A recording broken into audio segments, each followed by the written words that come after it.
All right. Greetings. Welcome back to Black Bear News, where everything is connected. What's happening, y'all?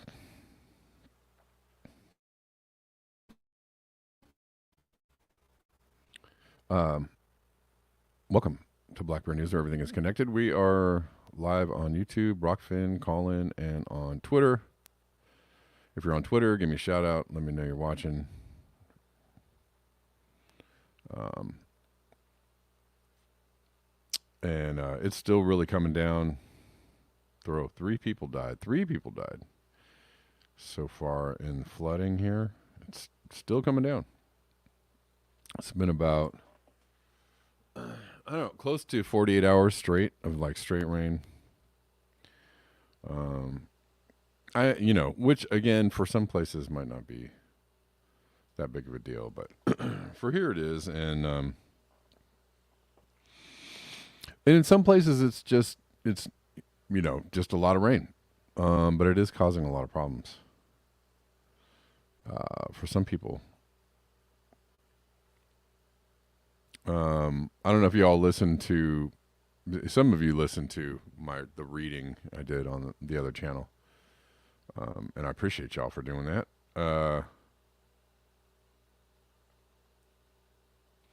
I don't know the way that the LA basin is set up. It actually is just one big dump into the sea. So, as the water travels down towards the ocean, I think more oceanside communities are getting um, the brunt of the flooding, but there's mudslides going on for sure. Iceland collapse. What's that? What's going on?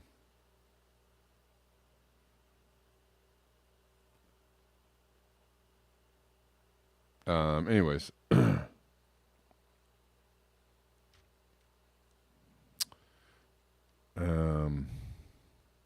was I saying? Yeah, it's just regarding the reading that I did. I think that kind of situation where there that much water could collect in the LA basin, that it could actually flood the entire basin, I think would be it would just have to be an amazing, like a really amazing amount of water. And I believe there was a great flood in 1862 in California. I think the entire Central Valley flooded out, and there was again a bunch of circumstances coming together, and they had something like 36 days of straight rain or something. They had some amazing amount of rainfall. Um,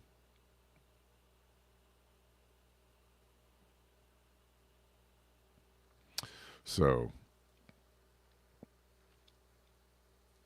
it would take a whole lot of rain for that kind of scenario to actually play out. Like a lot of rain for that scenario to play out. We'd have to get several days, probably weeks of rain for that kind of scenario to play out. Not saying it can't, not saying it won't, not saying it's, still not a possibility.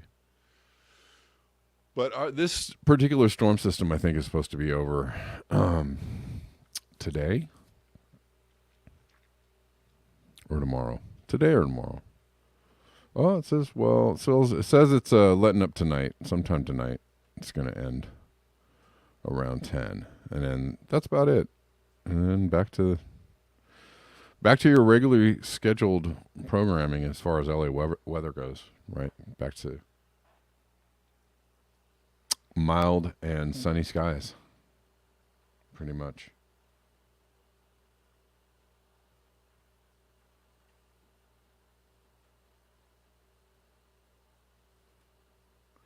Okay.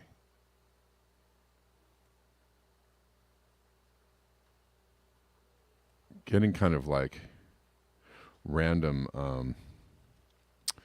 random chats. I don't know what they're trying to make sense of your chats, guys. All right. So, I want to tell you real quick. All right, we got people watching on Twitter. Thank you for watching on Twitter. Now, all that being said, we got a ton of rain. We really did. But I mean, this is and it's also a lot like like last year. Last year we had something like 13 or 14 atmospheric rivers all the way through, all through the winter into the spring. It just kept coming and coming and coming and coming. We had, um, this is a big storm, but we haven't got nearly as much rain as we did last year. We got a ton, and we got a lot of storms. We got a lot of snow. But 2 years in a row speaks to, it's the 2 years in a row thing that's important to me. Um, it's the trend of over the last, 3 to 4 to 5 years. I've noticed that storms in Los Angeles just dump these days. Every time, like we have a lot more kind of, heavy dumping all night long kind of rainstorms than we did. But I really don't remember anything like this. Um, and I've lived here my whole life. And JA says it's raining here in northern Arizona, but it should be snowing. Anyways,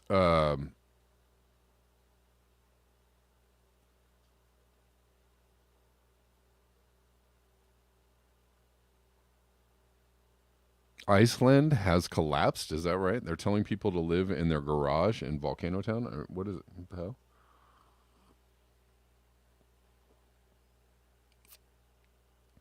I'm just trying. I'm reading some of these chats. Oh, and I need to let you know, guys, this might be an abbreviated show. Um, I have to. A friend of mine called me this morning and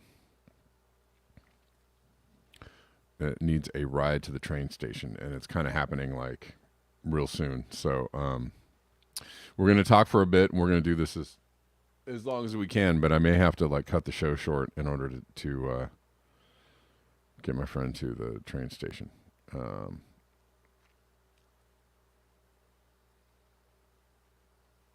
All right, and I apologize in advance for having probably have to do a shorter show. Okay. Well, there is some of the damage that is happening. Again, a lot of people. LA is kind of a large place. It's a big place. A lot of people are like, "Oh, it's just some rain." I don't not necessarily for these folks. This is in Beverly Hills, so you can play your giant violin or tiny violin, whichever you like, for the poor people of Beverly Hills. And nobody. I mean, I don't want anybody to get hurt, and I certainly don't wish this on anybody. Absolutely, do not wish flooding and mayhem and destruction of people's homes on anybody. I don't wish that on anybody. However, these people have money and are going to be able to dig out of this. I'm sure they'll probably be fine. But that is a lot of mud. And let me tell you, I have, sorry for the, these big black SUVs are kind of everywhere in LA. They're kind of like what the wealthy people used to get around in, and seeing one of these up to the windows in mud actually causes me a little bit of joy, because F these big fat black SUVs. Like I hate them. I hate them. So sorry, I have a little bit of, I'm enjoying this moment, a little bit of glee in seeing one of these shitty giant black SUVs window deep in mud. I don't care. And, one less of these on the road is great by me. It doesn't really matter. There's, so many, there's a million cars in LA. You can tell too, where nobody cares. We're at a bad time in civilization when, climate change is escalating. But what I see everywhere is people driving the frickin' Hemis and the Mustangs and the big fat black SUV. I mean, people are just like, how about a bigger car? You know what I mean? Um, how about a bigger car? That's I don't Granted, there are a ton of Teslas in LA too. I mean, Teslas are very very popular here. They're everywhere. But I mean, I just we're in the downslope, people. We're in the of and climate change is happening, and apparently nobody got the memo because everybody wants a brand new Hemi, Mustang or Charger or whatever it is, and everybody has to absolutely have one of these huge black SUVs.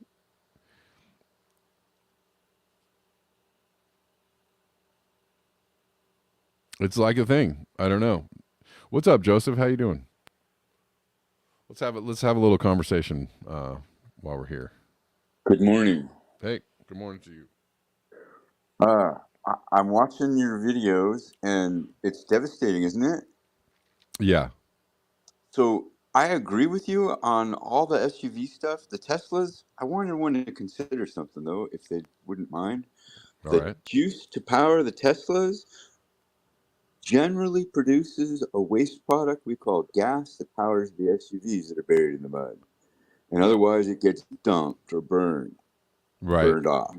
And it doesn't mean I'm in favor of either. It just shows the ludicrous nature of our lives. Yeah. I mean, it's just all cylinder. That's why I had to include the Teslas in here because you know Teslas are extremely popular, but they're Just as devastating. just as Only they devastating and get it. just as decadent as a Yeah, big black decadent's a good SUV. word. It's like, see, all these Teslas running around, all these people think they're, they've all have these cute little license plates that say like no gas or, but just something like cute and like, and kind of, what's the word? Uh, just condescending in a way, right? Like It I'm gives them an so, excuse to look down their noses at exactly. everyone. Look at Yeah, me driving my battery powered Tesla. Aren't I the shit? I'm so much better than you. Like that's, I see these license and I'm just like, you're ignorant. You are ignorant. and it isn't going to get better. The more I try and engage with the scientific community, the more I'm convinced nothing's going to change. Nobody wants to step out of the box there, and even the people that you and I listen to don't really. Paul Beckwith doing some stepping out of his own boxes, Yeah. which I'm really grateful for. But generally speaking, none of them. I had an email exchange with, I don't want to name the person, someone who I appreciate and is gaining in popularity on several platforms, and he's got a lot of interviews going on. He wasn't interested in physics. He doesn't care. Are they doing, is it a climate change person? Yes, it's a mathematician, climate change person, someone who would understand what I wrote. Mm-hmm. Just said he hopes I find a good audience. And I'm not looking for a good audience. I'm looking for a community to band together and do good efforts. And that's not what they want. They have their audience and they want to keep their audience. And this is actually, that's a really great point, man. I just want to stop you there because, I guess, so I follow and see a lot of, climate change specific channels, right? Or people who are in or collapse specific or whatever. And that's fine. But it's just it's a very narrow focus. And I guess that's just what you need to grow a following and to get Yes. followers is to just stay focused and don't ever talk about anything else, right? Don't color outside the lines. How does that educate the public? And and I find, and the reason why I'm positive of it. The reason why Jem Bendell got axed, he's back on Twitter, but he got axed from Twitter. I'm positive he got axed because he was coloring outside the lines. I don't doubt that They for a were like, second. no, stay in your climate change box. Don't start talking about COVID. Don't start talking about vaccines. Don't start talking about other things. Stay in your box. You can't start talking, you can't start educating people. They don't want that. Twitter doesn't want that. And also people don't want that. People's Right. brains just aren't big enough to hold like, you know, a couple of subjects in, whatever. It's just I find it a little infuriating, but I mean, good for the people who are, I follow plenty of climate change people who have lots of huge, their following is growing and they're, leaps and bounds and they have, but it's just climate change all day. That's fine. That's fine. But it's just like, I don't know. Do we need 30 channels recycling the same stories Exactly. all the time? And don't we want to have conversations about how other things intersect, right? How other things that are going on in the world intersect, or why these things came to be, or what's how about some different ideas around what, where we're going and why we're going in that direction. Like, I mean, come on. I find it a little bit, I don't know if it's suspect, but I'm just like, all right. If that's what you want to do is just troll through all the news stories every morning and just repost this, 10 or 10 or so interesting climate change stories every day. I mean, that's cool. That's fine. I just find that to be super limiting and kind of boring. And self-defeating, right.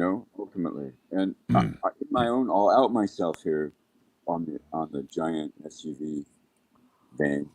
I tried to build a self-sustaining environment for non-humans that would support a couple humans as well on my own.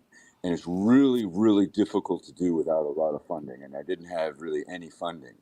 And in the end, it failed and everything was lost. And I still have a non-human to care for, one survivor.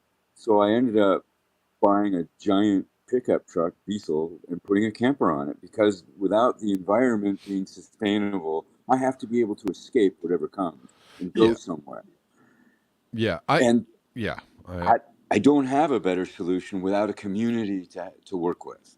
Sure. Well, and also the infrastructure is geared against you. I mean, you can't. Yes. Listen. Okay, so I know I'm disparaging people with Teslas and SUVs, but God damn it, I'm probably gonna buy a Tesla. I don't have a car right now. I'm carless. I'm probably gonna buy a Tesla or another hybrid or or another electric vehicle. I'm probably, because I have to have a freaking car. I have to have a freaking car. And you're in a place that caters to that. Right? Yeah. Yeah. I'm not necessarily like, oh, I need to have a Tesla. I don't really care. I don't really care what the brand is. I'm just saying. And I understand people have trucks and people have SUVs and people have big, cars, and like, it's very useful. Hey, if I don't buy a Tesla, I'll probably buy a pickup truck because I'm, I'm here by myself. I don't really have a lot of, all my family is spread out. So I don't have a lot of, just a pickup truck would make sense, right? Because I could haul shit and pick up. I'm doing stuff like that all the time, anyways. But anyways, agreed. And these are very useful tools, right? They're and you need them. I'm not disparaging anybody. I'm not saying like you're a terrible person if you have a Tesla or an SUV. It's just the sign of the times. It's just a thing that people, in LA, I just see. It's just, and everybody does it because everybody else is doing it. Well, I guess this is just what I have to survive. So I'm going to get one too. Right. It's a and it's a trap. It's a trap. I went many years riding a bicycle, decades, and never used a car, hardly ever. And here I am now, almost ownership free of anything because it all got stolen, mostly. And the life that's destroyed leaves you thinking, well, now what? And taking care of a family, whether they're human or not human, it doesn't leave you with a lot of choices, especially if you're cognizant of a collapse happening. Yeah. And I find that to be particularly disparaging, because finding other people that recognize collapse happening and willing to change the modality of their living space and everything else around I come to your channel for that. There's no one around here that wants to talk about that or do anything about it. And that's why I do this channel, because yes, I can't have these conversations with nobody really wants to have these conversations. And this is the one space and the one time I have in the day to go like, blah, like, oh my God. Even political stuff. Like, I really don't, so I talk about politics sometimes, but it's like, I just don't have it's just too messy and too much to get into it with people. Like, And so, yeah, I mean, I appreciate that you all are here, and because y'all are keeping me sane as much as if I hopefully this channel keeps people sane, or Ditto. not alone, But yeah, but I think these conversations are important to have, and it's even harder to have these conversations now because of the siloing of thought. Again, you have these channels that are just just color in the lines, just talk about I mean, people not so much these days, but in the past it was a feature of this channel that people would always be like, "Shut up, talk about climate, don't talk about anything else." I'm like, Jesus, really? Come on.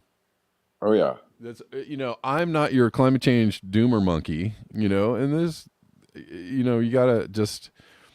It's important, but it's like and it's important to talk about, but it's like you just have to take in the macro of like what's going on. I feel like, lost 2 IDs online from those conversations yeah, back in those days. Yeah. I'm with you. I still would love to see people from your channel come together and do something communal somehow, if yeah, that's it's possible. yeah. I mean, I think it would be great, and I think it's difficult the way that people have to survive. It's it tends to push people into an individualistic, solitary, do what you got to do kind of thing, and it's hard to get communities together. I had a friend years ago who was interested in starting an intentional community, and I really dig this person. He's a great guy, but he's also he's just a scattered. He's kind of all over the place, right? And he was bringing people together with really great ideas and really, but it ended up being more about like ended up being more about the party, right? And the gathering, and I everybody have feeling observed that on a really couple cool about channels. gathering than actually doing anything. I was like, Right. the actual doing of the thing requires. So I guess here's um I see people. There are a lot of people in this channel, in this chat, that are doing like an off-grid thing. They're living the answer. They're living in the answer, right? Are they totally perfect? No, nobody is. You can't do it. But they're living in the answer of being like off-grid or off out of kind of out of society as much as possible, and that is a really great thing to see. They've done it individually because it's seems to be the way it gets done. If you scrape up the money, you get some money If you together, can. and you get out, and you try to get out. If I had no dependents, that would be an easier endeavor to undertake, which I know you know. Yeah, well, yeah. Now I'm yes, I have kids, or I have a younger kid, and there's just no way for me to just strike out and just be like, I'm out of here.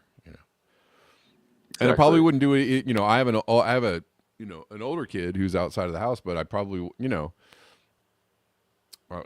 they're like my we're a family, and we're all here, and we're all like close to each other, and like I feel like I don't want to just like be like, see you later, guys. you know I don't Exactly. know if I really want to do that, because like, yeah. I would like to have something where even the people that, like in that situation, that do take off later on could be rejoined by them. If you build something large enough that sustains, you can invite others after the fact. Yeah, and that would be, I think that would be ideal. I think you got to lead by example, and you also have to, if you could have a place. There are lots of communities. There are lots of intentional communities. Actually, hold on. I'm just gonna pause here. Victory Jin said Tony Heller was on Jimmy Dore yesterday. Get out. Wow. Get out. Tony freaking Heller. That's kind of crazy. Cool. Tony, geologist, works for the oil companies. Tony Heller. Now I gotta. Well, Jimmy Dore seems to not want climate change to be actually happening. Well, it's just like it's in.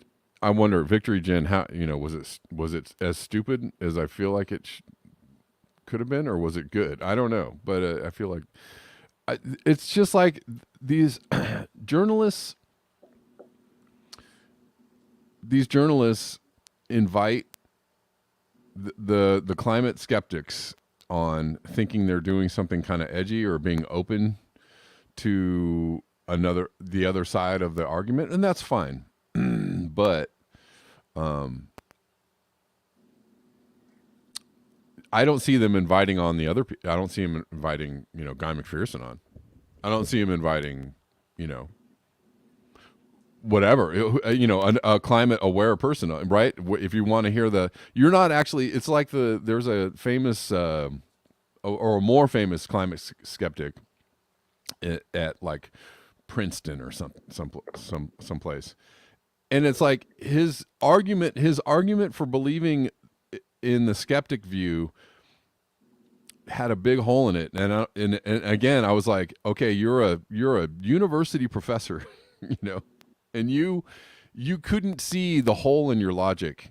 It made me wonder about it. It just makes me wonder sometimes about the actual intelligence of some people who are in positions of authority in academia, right? Like, because his argument was, well, all these people believed in climate change and I just went along with them, right? I just believe what they believed because they were the smart people in the room about it.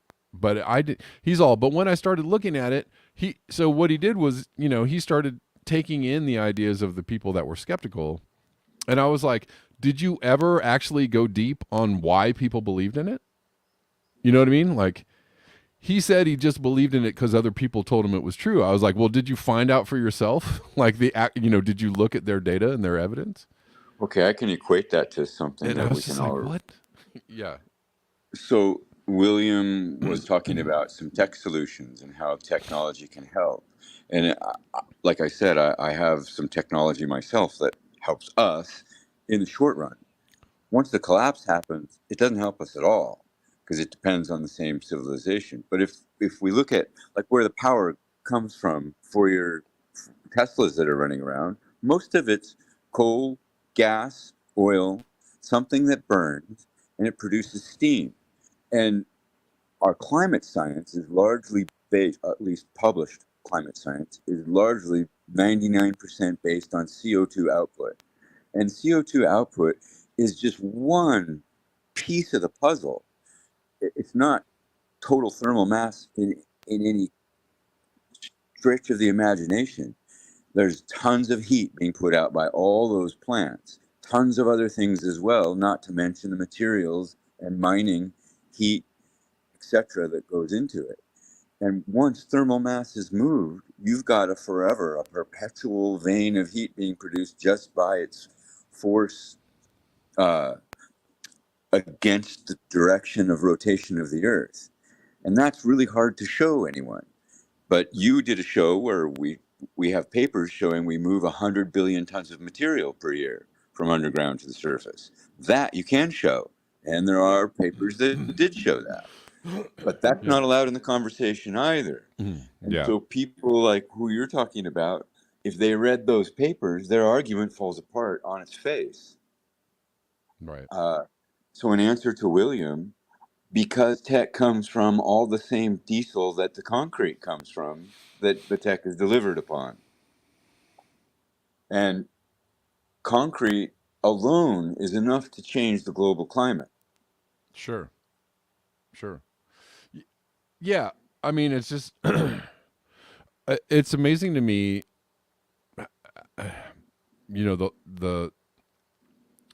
the lack of, understanding of, like I am not a, a college educated person. I get on some things I'm smarter, on other things I'm not as smart, but like I can kind of understand like the simple like kind of physics of it all, and it's amazing to me that people just cannot like get get their brains around just like what we're doing to the planet, and it's also interesting to me. Just going back to people having on these climate skeptics without, really like kind of taking it. Without, they're just doing it. I think they're doing it for clicks on some levels, and it's just frustrating because they're just again allowing for people to be more confused about a subject, that is been hard to educate people on in the first place, right? Nobody wanted to take this on 20 years ago. Nobody wanted to understand it. The people that were shouting and standing in front of bulldozers and tying them, and parking themselves in trees and trying to call attention to this had a hard enough time. Dakota Access Pipeline, anybody? Like that building pipelines is bad. That burning this stuff is bad, and it's not just the burning; it's the infrastructure that is created to burn it, and the infrastructure that the burning creates. Right, all of that. Yes, absolutely. So it's like that it's bad on some deep, basic level. It's wrong. It's fucking fucked up. Sorry, but no, you're preaching to the choir. There are physicists that don't seem to understand that to make a computer chip, you need 2,000 degrees. Right. I mean, that's not small potatoes. And I always go back to this too, that nobody really thinks about, and that is, there used to be a time when all of our cities were shrouded in smoke and smog, and it was very simple for people to go, I can't breathe. Right? There's smog alerts. I can't walk outside my door because I'm enveloped in this brown wall of smoke from all the factories and the cars and the bullshit. And over time, we've cleaned up the cars and moved the factories to China or somewhere else, where now they breathe in the smoke. Right? So it was a very simple thing for people to understand. Like, look at the shit we're doing, and look how horrible it is. It's obviously horrible. And now that we've cleaned it up enough so that people don't breathe it in or see it all the time, now we want to go, oh, we're fine. We're doing okay. It's not that bad. Climate change isn't a thing. Yeah, you numb fucking nuts. You 30 years ago or 40 years ago, if you lived in any major city in the 70s or the 60s, you'd be like, fuck, what are we doing to the planet? This is horrible. It would have been way easier for you to believe because it would have been in your lungs and in your eyes. And now, you're sitting in an air-conditioned room, somewhere, talking to somebody else in an air-conditioned room somewhere. And pointing your finger at China or Taiwan. Saying like, no, it's not that bad. Right. You're totally removed from everything that's going on. Guys, I have to leave the show. Kevin, thank you. Yeah. Thanks for the conversation, Joseph. I didn't know we were just going to get here. But we'll talk about some things tomorrow, and appreciate you guys. Check out all the links, and thanks for joining. And until next time, peace. All right.